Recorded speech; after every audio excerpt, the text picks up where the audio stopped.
পড়ে যাবো না তো পিছনে আবার।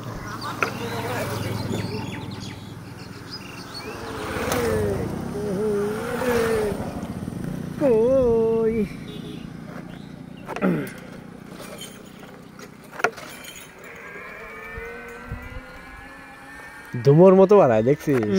হ্যাঁ ধুমোর মতোই তো বাড়ায়, ঝাঁজ বাড়ায় না এক চাকু। হ্যাঁ চাকুটা তো কাজে লেগে গেছে দেখছো। হ্যাঁ খালি কাটেই কাটেই হস করে। মিষ্টি লাগবে না মনে হয়। ওই রে মিষ্টি না লাগে চিনি বাড়াই দেবো না। মিষ্টি না লাগার কারণ হলো কাঁচা তো, এই জন্য।